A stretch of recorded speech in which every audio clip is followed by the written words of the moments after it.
कहानी का पूरा आनंद लेने के लिए कहानी के पिछले सभी भागों को ज़रूर देखें। उसका लिंक मैं आपको डिस्क्रिप्शन बॉक्स में दे दूंगी और साथ में कमेंट बॉक्स में पिन भी कर दूंगी, तो आप वहां से भी जाकर देख सकते हैं। जश्न अति के इन्हीं ड्रामों पर तो फिदा होता था। उसने पलट कर अति को अपनी गोद में उठा लिया तो अति ने भी अपनी बाहें उसकी गर्दन पर लपेट दी। दोनों सड़क के बीचों बीच एक दूसरे की आंखों में आंखें डालकर आगे बढ़ रहे थे कि अचानक ही तेज गति से आता हुआ ट्रक उसकी तरफ बढ़ा। जश्न और अति दोनों एक दूसरे में इस कदर खोए हुए थे कि उन्हें बाकी किसी चीज़ की कोई खबर ही नहीं थी, लेकिन वो ट्रक उन्हें छूता उससे पहले ही एक शख्स तेजी से उनकी तरफ भागते हुए आया और उन दोनों को लेकर सड़क की दूसरी तरफ गिरा। अचानक से जश्न भी एकदम से चौंक गया। वो अपने बेबी डॉल में इतना उलझा हुआ था कि उसे पता ही नहीं चला, वरना हवा के झरोखे भी अगर अपनी दिशा बदल ले तो उस पर भी उसकी नज़र रहती थी। वो शख्स जो भागते हुए उनकी तरफ आया था वो और कोई नहीं, जश्न का बॉडीगार्ड ही था। अति की वजह से उसने अपने बॉडीगार्ड थोड़ी दूर पर रखे हुए थे, क्योंकि अब वो किसी भी तरह की कोई गलती और लापरवाही नहीं करना चाहता था। अति अभी भी जश्न की बाहों में थी, लेकिन जब जश्न ने उसकी तरफ देखा तो उसकी आंखें बंद हो चुकी थी। वो बेहोशी में जा चुकी थी। अचानक से इतना हादसा हो जाने के कारण उसे सदमा लगा था, जिस वजह से वो बेहोश हो गई थी। जश्न ने उसे अपनी गोद में उठाया और जल्दी से गाड़ी की तरफ लेकर बढ़ा। उसके बॉडीगार्ड भी दूसरी गाड़ी में पीछे पीछे चल दिए। जश्न अति को लेकर घर पर आया और सीधा अपने कमरे में चला गया। मनीषा जो घर के हाल में ही बैठी थी उसे देखकर व्यंग से अपना होठ ऊपर की तरफ उठाते हुए बोली, बस जब देखो तब इसे बच्चों की तरह से गोद में उठाकर घूमते रहते हैं और इसे भी और कोई काम नहीं, जब देखो बस गोद में चिपकी रहेगी, उसने मुंह बनाते हुए कहा। जश्न अति को कमरे में लाया और बेड पर सुलाकर उसके पास ही बैठ गया। उसे अपने बेबी डॉल को इस हालत में देखना बिल्कुल भी अच्छा नहीं लगता था, लेकिन फिलहाल उसके पास और कोई रास्ता भी नहीं था सिवाय इंतज़ार करने के, क्योंकि डॉक्टर ने उसे साफ कहा था कि अति की यादाश्त दवाइयों से नहीं बल्कि खुद ब खुद ही वापस आएगी। बस उसे कोशिश करनी होगी कि उसे कुछ पुरानी यादें दिला सके, लेकिन ये उसके लिए रिस्की भी हो सकता था। वो उसे अच्छे से सुलाकर कमरे से बाहर आ गया और अपने स्टडी रूम की तरफ चला गया। इस वक्त उसे बिजनेस में बहुत ज़्यादा लॉस हो रहा था, क्योंकि अति की वजह से वो अपने काम पर बिल्कुल भी ध्यान नहीं दे पा रहा था। पर इस बात का फ़ायदा उसके राइवल खूब अच्छी तरह से उठा रहे थे। जितने भी बिजनेसमैन उसके साथ काम करते थे उन्हें खरीद कर उसे हराने की कोशिश में सब लगे हुए थे, लेकिन जश्न को इन बातों से बिल्कुल फर्क नहीं पड़ता था, क्योंकि उसके लिए सबसे ज़्यादा ज़रूरी उसकी बेबी डॉल थी और जब तक वो ठीक नहीं हो जाती जश्न उसे छोड़कर कहीं नहीं जाने वाला था। वहीं दूसरी तरफ चैतन्या ने जश्न के बारे में सब कुछ पता लगाना शुरू कर दिया था और सबसे पहली बात जो उसे अपने फायदे की पता लगी थी वो थी उसकी मौलिक के साथ दुश्मनी, क्योंकि मौलिक उसका बहुत अच्छा दोस्त था और अब तो उसने सोच लिया था कि उसे क्या करना है। अति ने आज उसकी जो बेइज्जती की थी उसका बदला तो वो लेकर ही रहने वाली थी। स्टडी रूम में अपना काम निपटाने के बाद जश्न नीचे हॉल में आया और किचन की तरफ बढ़ गया। उसे किचन में आते देख सभी नौकर एक जगह पर खड़े हो गए तो जश्न ने खुद अपनी बेबी डॉल के लिए खाना तैयार किया और ट्रे में लेकर ऊपर कमरे में आया। अति अभी भी सोई हुई थी। जश्न ने खाने की ट्रे टेबल पर रखी और उसकी तरफ बढ़कर उसे उठाने की कोशिश करने लगा, लेकिन अति उठ ही नहीं रही थी। उसने आखिर उस पर पानी के छींटे मारे तो अति ने अपनी आंखें खोली, लेकिन उसे इस तरह से उठाने पर वो जश्न पर गुस्सा करने लगी। उसने जश्न को गिरेबान से पकड़कर अपने ऊपर झुका लिया और बोली, बहुत बुरे हो तुम, मुझे सोने भी नहीं देते। तुम्हें जितना सोना हो उतना सो लेना, लेकिन पहले खाना खाओ, उसके बाद मैं तुम्हें बिल्कुल भी डिस्टर्ब नहीं करूँगा। जश्न ने कहा तो अति ने उसकी आंखों में देखते हुए कहा, अगर मैं हमेशा के लिए सो गई तो।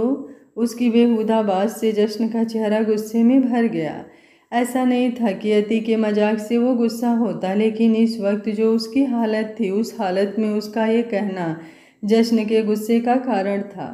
वो पहले ही पल पल अपने बेबी डॉल को खो देने के डर से जूझ रहा था और उस पर से अति की इस बात से उसके डर को हवा देकर उसके जख्मों को हरा कर दिया था।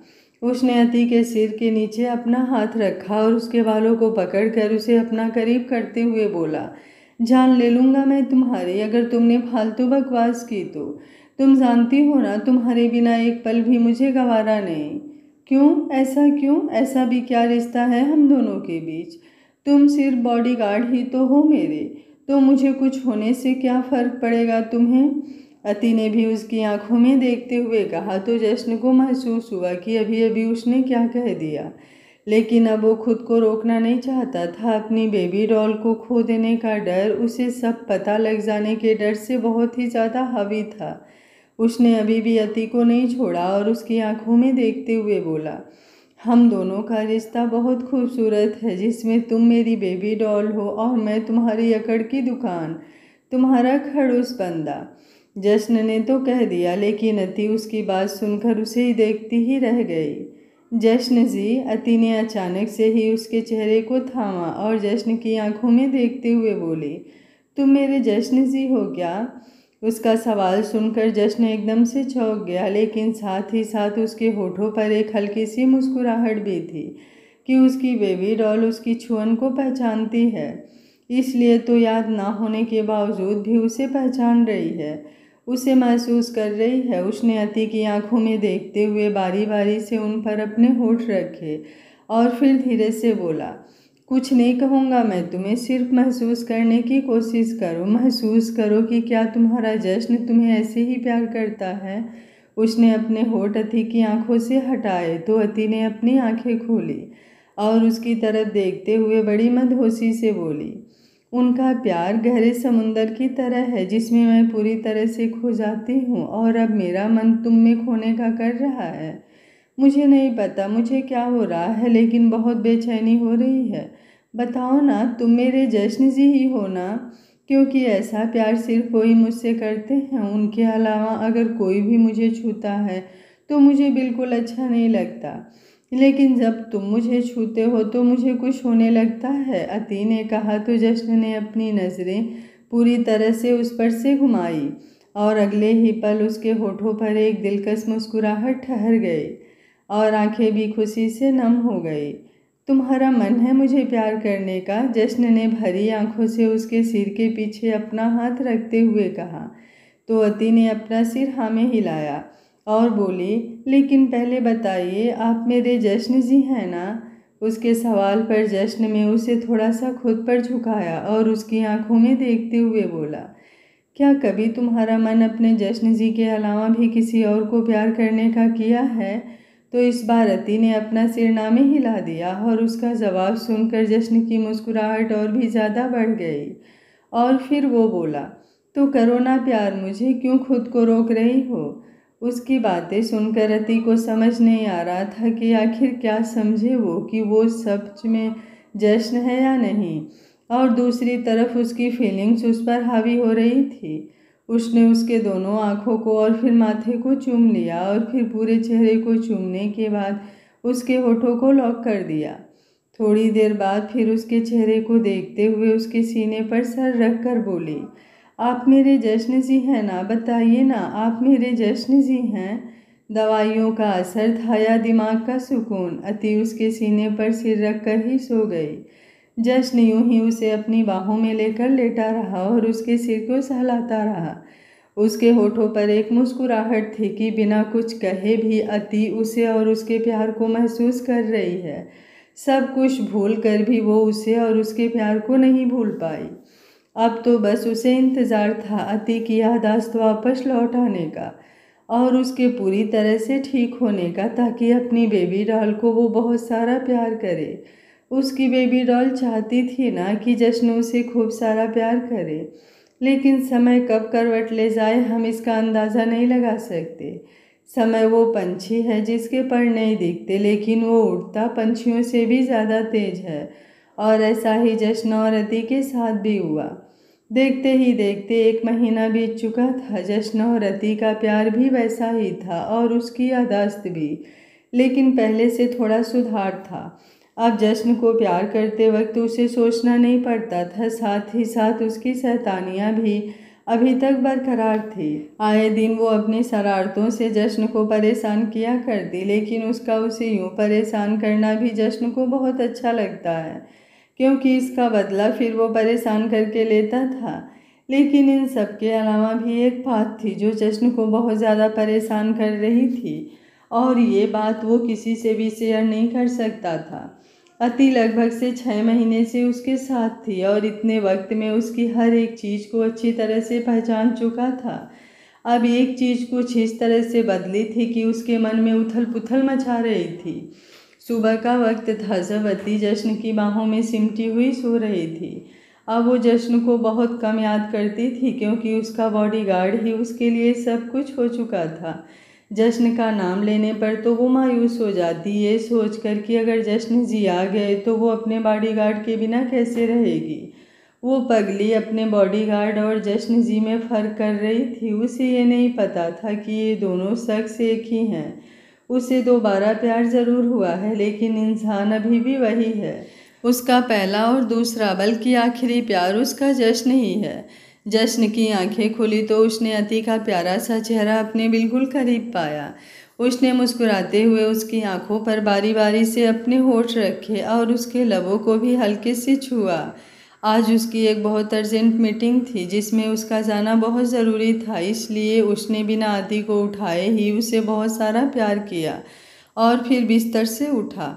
इस वक्त उसने सिर्फ शॉर्ट पहन रखा था। उसकी सेक्सी और हॉट बॉडी एकदम जानलेवा लग रही थी। अगर अति जाग रही होती तो उसे खुद से दूर जाने ही नहीं देती, बल्कि उससे बहुत सारा प्यार कर लेती।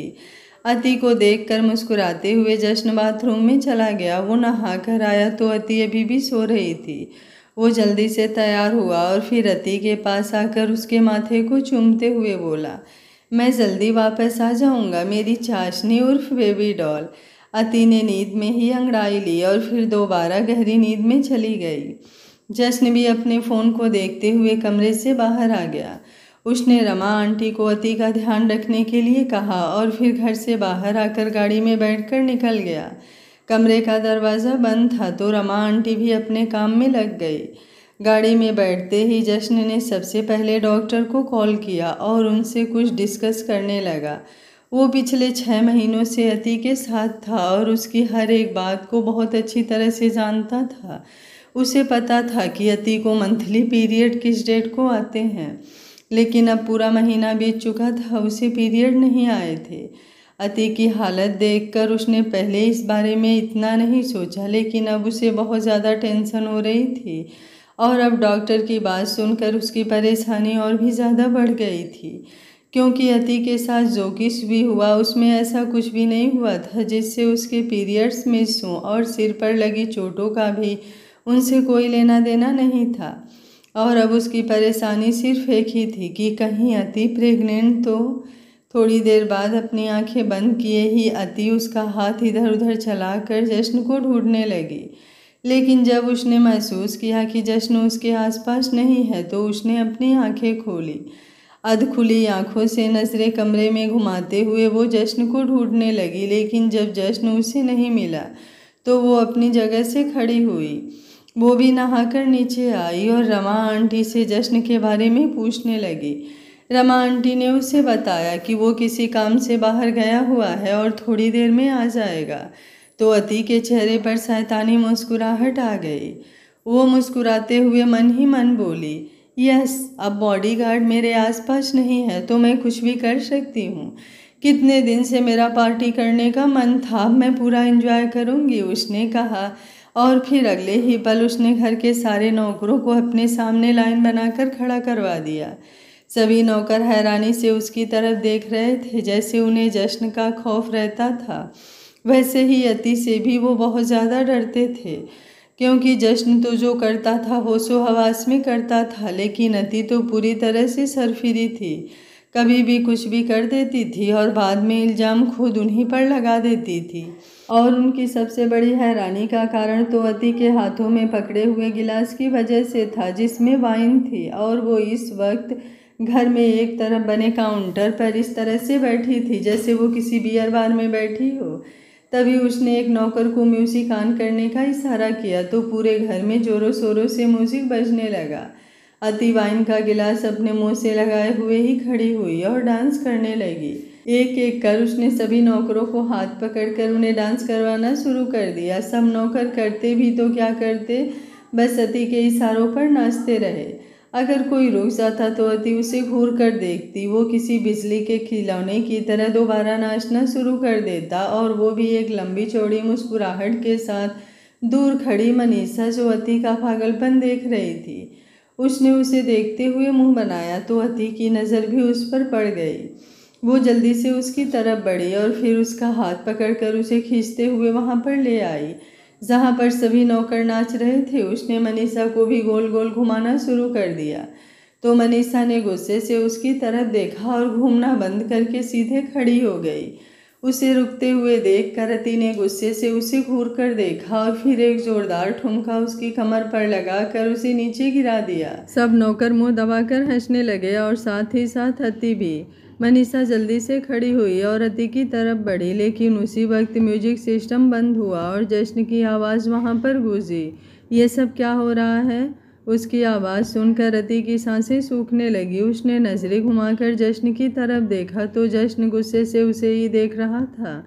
जश्न के चेहरे पर गुस्सा देखकर उसे डर लगने लगा, लेकिन अगले ही पल वो उसके बिल्कुल पास आया और उसका हाथ पकड़कर उसे एकदम से गोल गोल घुमा दिया और दोबारा म्यूजिक स्टार्ट करने का इशारा कर दिया।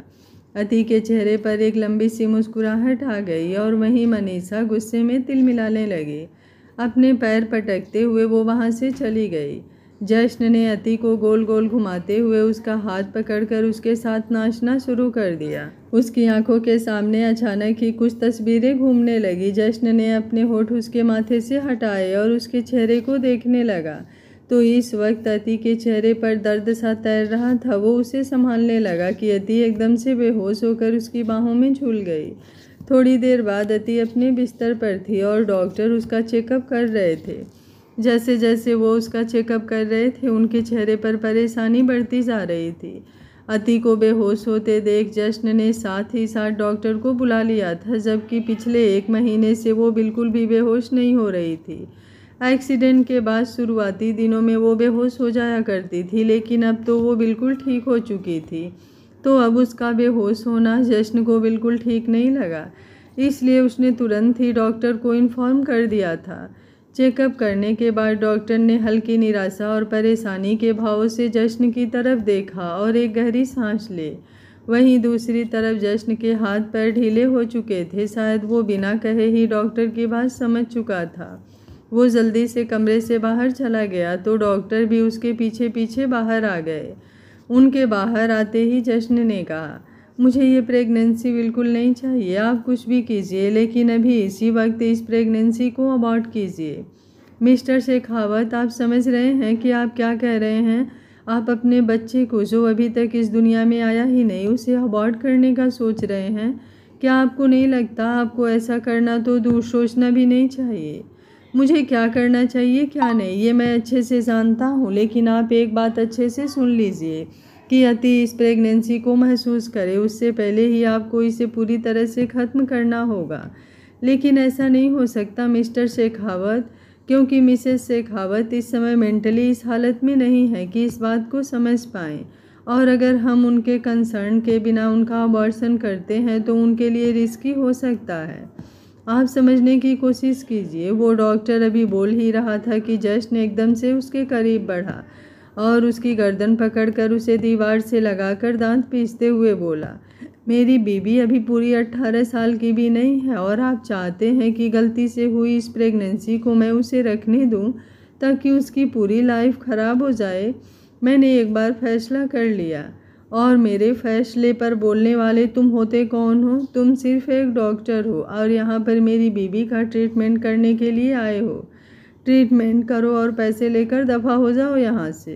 अपनी बात कहकर जश्न ने एक झटके से उस डॉक्टर को छोड़ा और गुस्से से उसे देखने लगा। इस वक्त वो पूरी तरह से बेकाबू हो चुका था। डॉक्टर ने खुद को संभाला और फिर एक लंबी सांस छोड़ते हुए बोले, मैं आपकी बात समझ रहा हूँ मिस्टर शेखावत, लेकिन आपको भी एक बात समझनी पड़ेगी कि आप जो फैसला ले रहे हैं शायद आपके लिए ठीक हो, लेकिन कल को जब मिसेस शेखावत की याददाश्त वापस आएगी तो उन्हें आपका फ़ैसला बिल्कुल पसंद नहीं आएगा। वो पहले ही मेंटली ट्रामा से गुजर रही हैं और एक औरत के लिए अपने बच्चे को खो देना बहुत ही दुखदाई होता है। ऐसे में उनके दिमाग पर इस बात का बहुत गहरा असर पड़ सकता है। लेकिन फिर भी मुझे आपका फ़ैसला मानना है, तो आप मुझे थोड़ा सा वक्त दीजिए, क्योंकि अबॉर्शन से पहले हमें उनके कुछ टेस्ट करने होंगे। अपनी बात कहकर डॉक्टर वहाँ से चले गए और जश्न वहीं पर खड़ा रह गया। दरवाज़ा खोलकर वो वापस कमरे में आया और अति के बिल्कुल करीब आकर बैठ गया। उसने अति का हाथ अपने हाथों में लिया और उसे देखते हुए बोला, बहुत बड़ी गलती कर दी मैंने। मुझे खुद पर काबू रखना चाहिए था और तुम्हें भी इतनी बड़ी गलती नहीं करने देनी चाहिए थी। अभी तुम बहुत छोटी हो और ये चीज़ तुम्हारी पूरी ज़िंदगी ख़राब कर सकती है। अभी तुम सिर्फ 18 साल की हो और तुम्हारे सामने पूरी लाइफ पड़ी है। ये प्रेगनेंसी तुम्हारे लिए बिल्कुल ठीक नहीं। मैं मेरी बेबी डॉल की मासूमियत को नहीं खोने देना चाहता और इस वक्त ये प्रेगनेंसी सिवाय दर्द के तुम्हें कुछ नहीं देगी। प्लीज़ मुझे माफ़ कर दो, मेरी वजह से तुम्हें ये तकलीफ़ सहनी पड़ रही है। I am so sorry my baby doll. अति की आंखें धीरे धीरे फड़फड़ाने लगी तो उसने अपनी आंखों की नमी साफ की। अति की हालत देखकर वो इन सब का कसूरवार खुद को ही मान रहा था।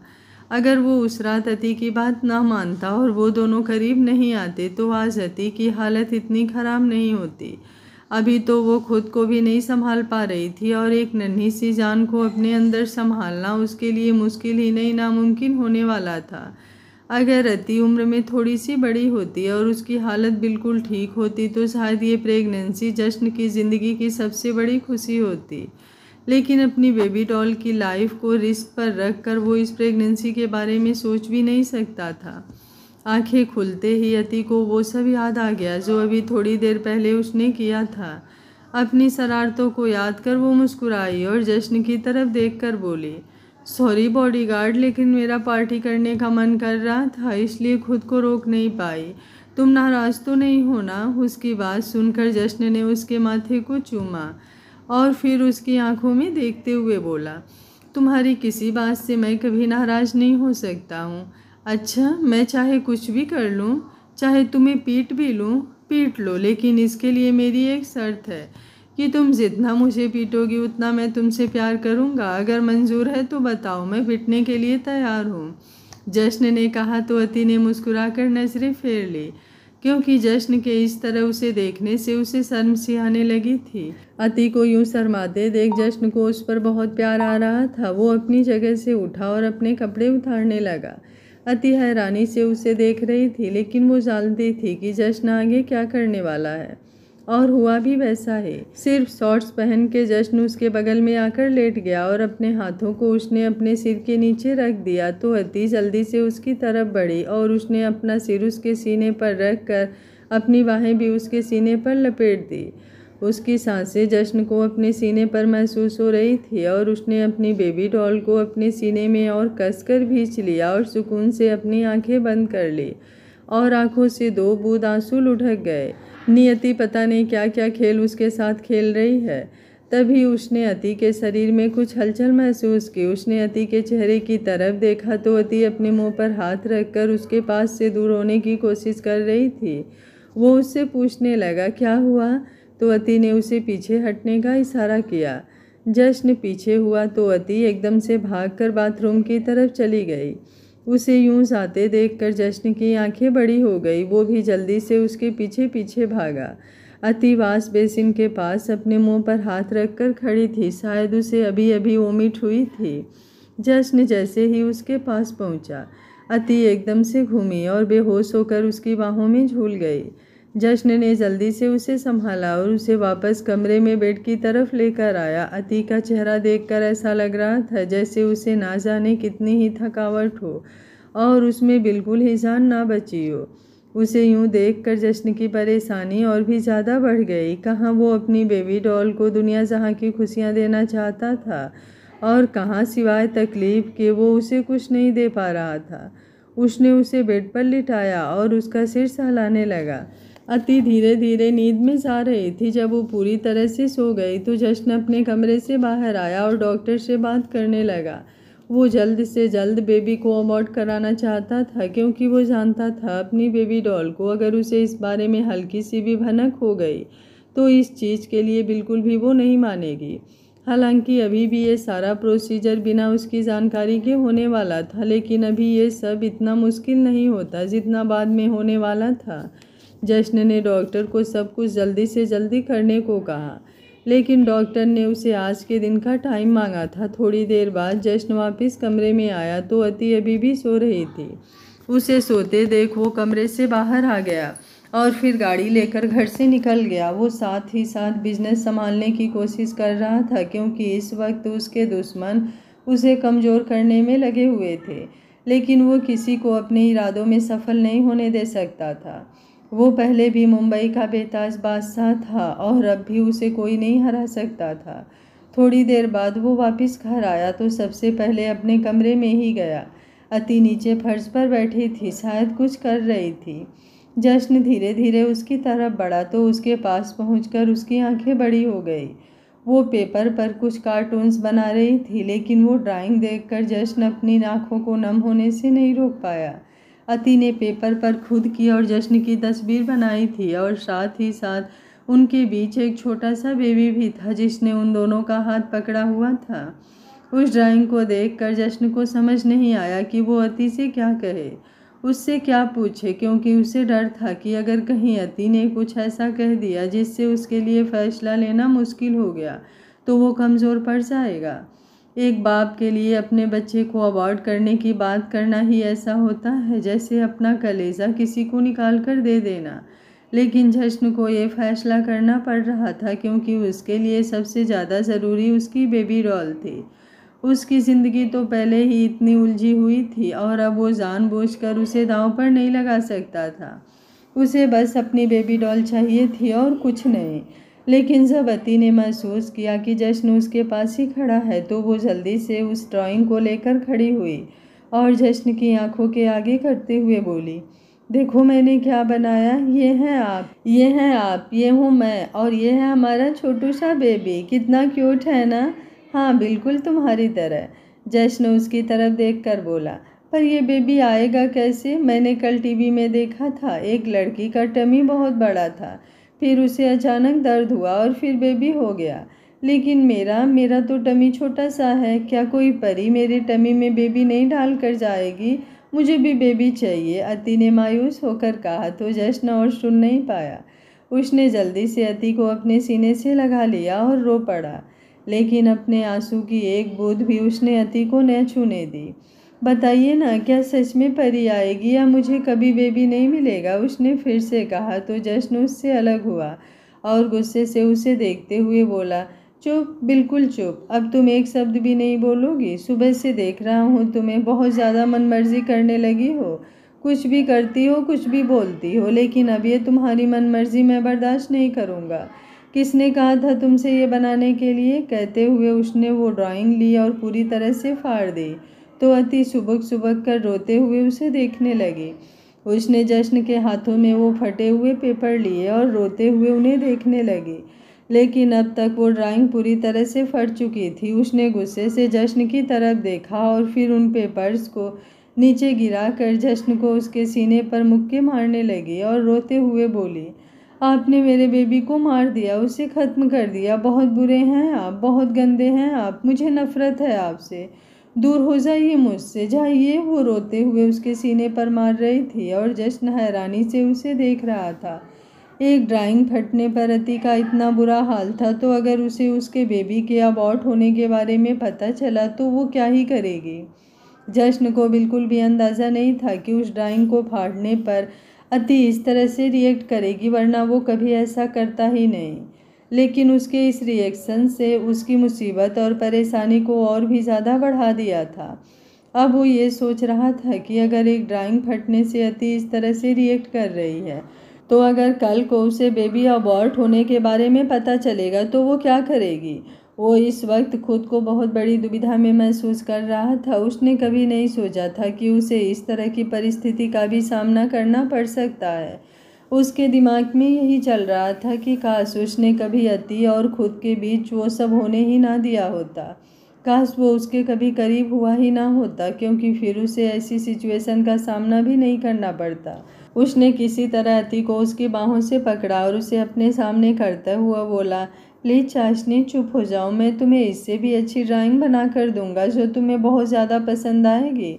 लेकिन प्लीज़ अब रोना बंद करो, तुम जानती हो ना मैं तुम्हें रोते हुए नहीं देख सकता। सच में जश्न उसे रोते हुए देखकर तड़प रहा था। कैसे वो अपनी बेबी डॉल को रोते हुए देख ले, जिसके चेहरे पर एक मुस्कुराहट लाने के लिए ही वो ना जाने क्या कुछ ही कर जाए। उसकी बात सुनकर अति ने अपने हाथ ढीले कर दिए और उसकी तरफ बड़ी उम्मीद भरी नज़रों से देखते हुए बोली, पक्का आप मुझे नई ड्राइंग बना कर देंगे ना? लेकिन मैं आपकी बात ऐसे नहीं मानूंगी, पहले वादा कीजिए कि बिल्कुल ऐसी ही बना कर देंगे। उसने अपना हाथ आगे बढ़ाकर कहा तो जश्न ने उसके हाथ पर अपना हाथ रख दिया और बोला, प्रॉमिस, तुम जो कहोगी जैसा कहोगी बिल्कुल वैसा ही होगा, लेकिन उसके लिए तुम्हें भी मेरी एक बात माननी पड़ेगी। अब तुम ज़्यादा से ज़्यादा रेस्ट करोगी और ख़ुद का पूरा ध्यान रखोगी।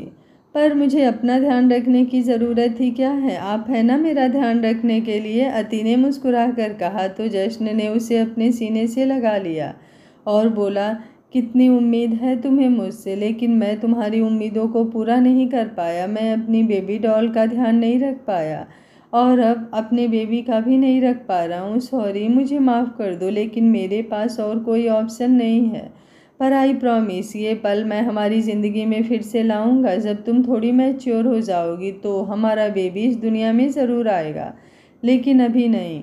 शाम से रात हो चुकी थी। जश्न ने अति को खुद खाना खिलाया और उसे अपने कमरे में वापस ले आया। अति का कुछ खाना खाने का बिल्कुल भी मन नहीं था, लेकिन जश्न की ज़बरदस्ती के आगे वो कुछ भी नहीं कर पाई।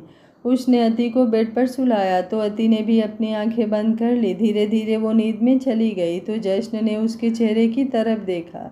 सारी बातें याद आते ही उसका दिल एक बार फिर से तड़प उठा और उसकी आंखों में नमी झिलमिला गई। क्यों भगवान उसकी इतनी परीक्षा ले रहा है? क्या उसकी इतनी ही गलती है कि इस लड़की से वो अपनी जान से ज़्यादा मोहब्बत करता है और इसके साथ एक नॉर्मल लाइफ जीना चाहता है? क्या ये उसका इतना बड़ा गुनाह है जिसकी सज़ा उसे मिल रही है? जश्न अपनी जगह से उठा और उसके माथे को हल्के से चूम कर कमरे से बाहर आ गया। उसे स्टडी रूम में जाकर अपनी कुछ इम्पॉर्टेंट वीडियो कॉल अटेंड करनी थी, लेकिन उसका ध्यान अपनी मीटिंग्स में तो था ही नहीं। वो बार बार अति और अपने बेबी के बारे में सोच रहा था और दूसरी तरफ डॉक्टर की कई बातें भी उसके कानों में गूंज रही थी कि इस ऑपरेशन से अति की लाइफ को रिस्क हो सकता है। उसे समझ नहीं आ रहा था कि आखिर वो करे तो क्या करे। उसने बिना अपने बिजनेस पार्टनर्स को कुछ कहे ही लैपटॉप बंद कर दिया और अपनी आंखें बंद करके बैठ गया, लेकिन फिर भी उसे शांति नहीं मिल रही थी तो उसने सिगरेट जला ली और कस भरने लगा। दूसरी तरफ अति, जो जश्न के कमरे में होने पर सो गई थी, अचानक से ही उसकी नींद खुल गई। ज़बरदस्ती खाने की वजह से उसे पेट में हल्का हल्का सा दर्द होने लगा था और जी मिचलाने लगा था। उसने जब अपने बेड की तरफ देखा तो वहाँ पर उसे जश्न दिखाई नहीं दिया, वरना वो उसे ही अपनी प्रॉब्लम बता देती। लेकिन जश्न को वहाँ पर ना देखकर वो अपनी जगह से उठी और उसे कमरे में ढूंढने लगी। एक तरफ उसे जश्न नहीं मिल रहा था और दूसरी तरफ उसे घबराहट सी हो रही थी।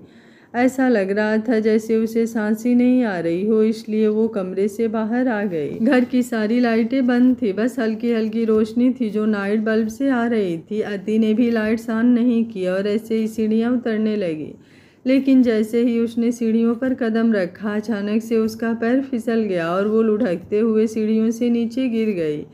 फिसलते ही उसकी जोर से चीख निकल गई, जिसे सुनकर जश्न एकदम से कांप उठा और जल्दी से स्टडी रूम से बाहर आया। लेकिन बाहर आते ही उसकी आंखें हैरानी से फैल गई थी। पैरों से लेकर सिर तक वो बुरी तरह से कांप रहा था, क्योंकि उसकी बेबी डॉल उसके सामने सीढ़ियों से होते हुए नीचे ज़मीन पर पड़ी थी और उसके सिर से खून बह रहा था। वो जल्दी से उसकी तरफ भागा। घर के सभी नौकर भी तब तक वहाँ पहुँच चुके थे और मनीषा भी। बेबी डॉल प्लीज़ अपनी आंखें खोलो, जश्न ने उसके चेहरे को थपथपाते हुए कहा। लेकिन अति की आंखें बिल्कुल बंद थी, उसकी नब्ज़ भी बिल्कुल धीरे धीरे चल रही थी। उसे देखकर जश्न एकदम से सहम गया, लेकिन अगले ही पल उसने हिम्मत कर अति को अपनी गोद में उठाया और जल्दी से गाड़ी लेकर बाहर की तरफ भागा। उसे गाड़ी में बिठाकर उसने जल्दी से गाड़ी हॉस्पिटल की तरफ दौड़ा दी। उसे खुद पर इस वक्त इतना ज़्यादा गुस्सा आ रहा था कि उसका मन कर रहा था कि वो खुद को बुरी तरह से मारे। कैसे वो इतनी ज़्यादा लापरवाही कर सकता है। वो पूरी कोशिश कर रहा था अपनी बेबी डॉल का ख्याल रखने की, लेकिन रख ही नहीं पा रहा था। हर बार उसकी लापरवाही के वजह से उसकी बेबी डॉल की जान जोखिम में आ जा रही थी और वो कुछ भी नहीं कर पा रहा था। वो जल्दी से उसे लेकर हॉस्पिटल पहुंचा। उसने रास्ते में ही डॉक्टर को फ़ोन कर दिया था। वो सारे अरेंजमेंट पहले ही कर लिए थे। अति के सिर से अभी भी खून बह रहा था। उसे जल्दी से ऑपरेशन थिएटर ले जाया गया। एक बार फिर से उसे वहीं पर चोट लगी थी जहां पर पहले लगी थी। डॉक्टर अंदर उसका ट्रीटमेंट कर रहे थे और बाहर जश्न बेचैनी से टहल रहा था। जब उससे नहीं रुका गया तो वो ऑपरेशन थिएटर के अंदर ही चला गया। उसे देखते ही नर्स ने उसे रोकने की कोशिश की, लेकिन उसने गुस्से से डॉक्टर को देखा और बोला, चुपचाप अपना ट्रीटमेंट जारी रखो, वरना ये ट्रीटमेंट तुम्हारा लास्ट ट्रीटमेंट होगा। डॉक्टर के गुस्से को भली भांति जानते थे, इसलिए उन्होंने कुछ नहीं कहा। डॉक्टर जश्न के गुस्से को भली भांति जानते थे, इसलिए उन्होंने कुछ नहीं कहा। तो जश्न भी चुपचाप जाकर एक तरफ खड़ा हो गया और अपनी बेबी डॉल को देखने लगा जो अभी तक बेहोश थी। डॉक्टर उसके सिर पर पट्टियां कर रहे थे, लेकिन जब उन्होंने अति के नीचे की तरफ ड्रेसिंग करनी शुरू की तो उसकी आंखें हैरानी से बड़ी हो गई। उसने डॉक्टर की तरफ देखा जो नाराज़गी से उसकी तरफ देख रहे थे, क्योंकि अब वो हुआ था जो वो बिल्कुल भी नहीं चाहते थे। लेकिन जश्न यही चाहता था, पर वो इस तरह से हो ये उसने कभी नहीं सोचा था। थोड़ी ही देर बाद सभी नर्सेज वहाँ से चली गई, लेकिन डॉक्टर वहीं पर रुके। जश्न धीमे धीमे कदमों से उनकी तरफ आया और अति की तरफ देखने लगा तो डॉक्टर उसकी तरफ देखकर बोले, सॉरी, पर मिसेस शेखावत का मिसकैरेज हो चुका है। सिर की इंजरी इतनी ज़्यादा नहीं है, इसलिए थोड़ी ही देर में उन्हें होश आ जाएगा। चाहे तो यहाँ पर रुक कर इंतज़ार कर सकते हैं या बाहर वेटिंग रूम में भी बैठ सकते हैं। इतना कहकर डॉक्टर वहाँ से चले गए, जबकि जश्न आंखों में नमी लिए अपनी बेबी डॉल को देखता रह गया। उसकी आंखों के आगे बार बार अति का उस ड्राइंग के लिए रोना आ रहा था। हाँ, वो इस बेबी को नहीं चाहता था, लेकिन उसने कुछ ऐसा भी नहीं चाहा था। उसे उस बेबी से कोई प्रॉब्लम नहीं थी, लेकिन सिर्फ अति के लिए वो इस बेबी को अबॉर्ट करना चाहता था। पर ये सब चीज़ें इस तरह से होंगी ये उसने सोचा भी नहीं था। उसकी आंखों में से आंसू बहने लगे। सिर्फ अति नहीं, उसने भी अपना बच्चा खोया था। हाँ, वो बच्चा जिसके लिए वो तैयार बिल्कुल नहीं था, लेकिन वो उसका अपना बच्चा था। हाँ, हालात ऐसे नहीं थे कि वो इस बच्चे को दुनिया में ला सके, लेकिन उसका अंत इस तरह से हो उसने ये कभी नहीं चाहा था। जब उसने उस ड्राइंग के लिए अति को उस तरह से रोते हुए देखा था तो उसके मन में कहीं ना कहीं ये बात चल रही थी कि शायद ये बच्चा ही अति की हालत को सुधार सकता है। अगर वो अपनी बेबी डॉल का ध्यान रख सकता है तो उस बच्चे का भी रख लेगा। लेकिन अब उसकी इस सोच का भी अंत हो चुका था। जश्न और अति अपने बच्चे को खो चुके थे और इस बात ने अब उसे बुरी तरह से हिलाकर रख दिया था। उसका दिल बुरी तरह से कांप रहा था। वो अपनी बेबी डॉल को छू तक नहीं पा रहा था। क्या जवाब देगा वो उसे? अगर उसे पता चल गया तो क्यों वो इतना कमज़ोर हो गया कि ना ही अब वो अपनी बेबी डॉल को बचा पाया था और ना ही अपने बेबी को रख पाया। पूरी दुनिया उसके कदमों में है और वो खुद इतना बेबस कि अपने लिए और अपनी बेबी डॉल के लिए कुछ नहीं कर पाया। अति की हालत उससे देखी ही नहीं जा रही थी, इसलिए वो अपने आंसू पोंछकर जल्दी से ओटी से बाहर चला गया। उसके बाहर जाते ही अति की आंखें फड़फड़ाने लगी। जश्न बाहर आया और अपने माथे पर हाथ रखकर चेहरा झुकाकर चेयर पर बैठ गया, लेकिन तभी उसके पास एक नर्स आई और उसे डॉक्टर के केबिन में जाने के लिए कहा। वो अपनी जगह से उठा और डॉक्टर के केबिन की तरफ बढ़ गया। जश्न और डॉक्टर दोनों एक दूसरे के आमने सामने बैठे थे। अभी दोनों में से किसी ने कुछ नहीं कहा था। आखिर उस डॉक्टर ने ही अपनी चुप्पी तोड़ी और बोला, क्या हुआ मिस्टर शेखावत, आप चुप क्यों हैं? आखिर वही तो हुआ है जो आप चाहते थे। आपका और मिसेस शेखावत का बच्चा इस दुनिया में नहीं रहा। इस बात की आपको तो कोई तकलीफ होनी ही नहीं चाहिए, क्योंकि आप खुद मिसेस शेखावत का अबॉर्शन करवाना चाहते थे। आप खुद इस बेबी को अबॉर्ट करवाना चाहते थे, तो अब आप इतने उदास क्यों हैं? देखिए, मैं नहीं जानता आप क्या महसूस कर रहे हैं, लेकिन मैं इतना ज़रूर कहूँगा कि आप खुद को संभाल लिया। क्योंकि होश आने पर आपको ही मिसेस शेखावत को संभालना है। हो सकता है अभी भी उनकी याददाश्त वापस ना आई हो, लेकिन इस बात से भी पूरे चांसेस हैं कि शायद इस हादसे से उनकी याददाश्त पूरी तरह से वापस आ जाए। ऐसे में उनसे ये बात छुपानी बेहद मुश्किल हो जाएगी कि अभी अभी उनका मिसकैरेज हुआ है। वो पहले ही मेंटली बहुत ज़्यादा परेशान होंगी और उस पर से इस बात से उन पर कितना असर पड़ेगा ये हम अंदाज़ा भी नहीं लगा सकते, क्योंकि एक माँ के लिए अपना बच्चा खोना कुछ छोटी बात नहीं होती। हाँ, उनकी उम्र कम है, लेकिन एहसासों का उम्र से कोई लेना देना नहीं होता। आई होप सो आप मेरी बात समझ सके। कहते हुए डॉक्टर ने अपनी बात खत्म की तो जश ने एक गहरी सांस लेकर वहाँ पर खड़ा हुआ और दरवाजे की तरफ बढ़ गया, लेकिन फिर बिना पलटे ही बोला, एक माँ के लिए अपना बच्चा खोना मुश्किल होता है तो बाप के लिए भी आसान नहीं होता। एहसासों का सिर्फ उम्र से ही नहीं, जेंडर से भी कोई लेना देना नहीं होता। इतना कहकर वो जल्दी से बाहर आ गया और ओटी की तरफ बढ़ गया, लेकिन जैसे ही वो ओटी के अंदर आया उसकी आंखें बड़ी हो गई, क्योंकि बिस्तर से गायब हो चुकी थी अति। वो एकदम बेजान सा खड़ा था।